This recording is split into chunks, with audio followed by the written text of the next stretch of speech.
There are evaluation frameworks floating around for AI career impact. The purpose audit, the transition bridge, the AI fluency map. Most coaches who have heard of them think of them as deliverables, something you fill out and hand over. That is not what they are. Used that way, they quietly turn your coaching conversation into a consulting engagement.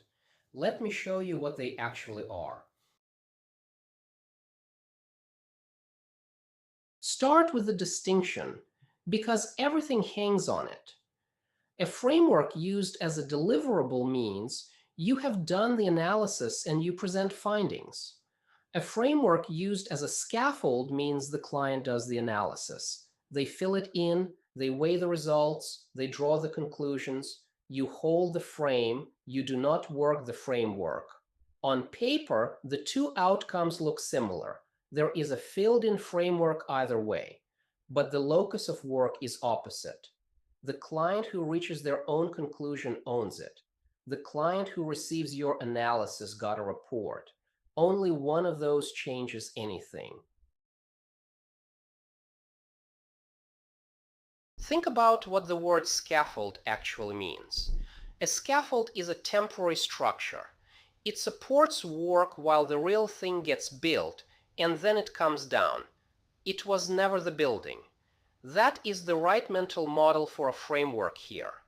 It gives shape to the client's exploration. It does not replace it. The moment you work the framework yourself, reading the client's answers, telling them what the pattern means, the scaffold has stopped being one. The insight now belongs to you. They leave with your report, not their realization. Hold that line. You are not the expert on this client's career. Let me name the three frameworks quickly.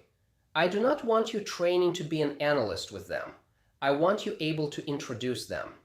The purpose audit helps a client look at which parts of their role are task-heavy versus purpose-driven.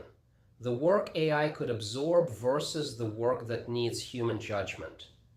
The transition bridge helps them map possible career paths given their profile and the transformation patterns in their function. The AI fluency map helps them assess their relationship with AI tools and see where developing would create the most leverage. The skill is introducing them as scaffolds. 3 practical moves for introducing a framework without taking over. First, frame the purpose before you hand over the tool. It sounds like this: I have a framework that might help structure your thinking. I am going to walk you through it, but you are the one doing the analysis. That one sentence sets the roles before the tool is on the table.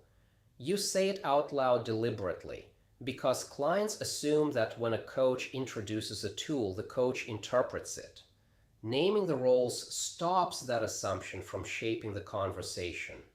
What it protects is the client's ownership of their own conclusions, the only kind that tends to stick. The second move gets tested in real time. Ask, do not interpret. Say the client looks at their result and says, I scored low on AI fluency. The pull is immediate. Here is what that means. And now you have done their thinking for them. The coaching response is smaller and harder. What does that tell you? That is it. Inquiry, not interpretation. The same job you have always had. Your core coaching skills are not suspended because a structured tool entered the room. They are exactly what the tool needs to function. The framework surfaces the data. The client makes the meaning. Third move, release the framework. A scaffold gets removed when the structure can hold itself. Watch for the moment the client has their own thinking organized. They start generating their own questions without the framework prompting them, connecting their own dots. That is the signal. Move on. Do not stay in the framework 1 minute longer than it serves the client. A scaffold held past its usefulness stops being a support and becomes a cage.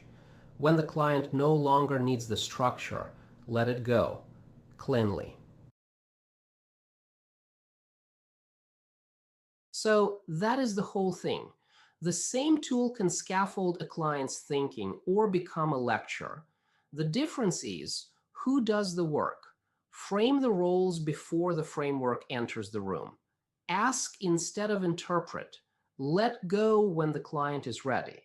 You have the frameworks now, and you know how to introduce them. There is one more thing to get right, and it is the hardest part.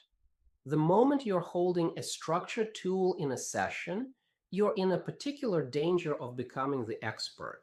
That is what we are going to name directly.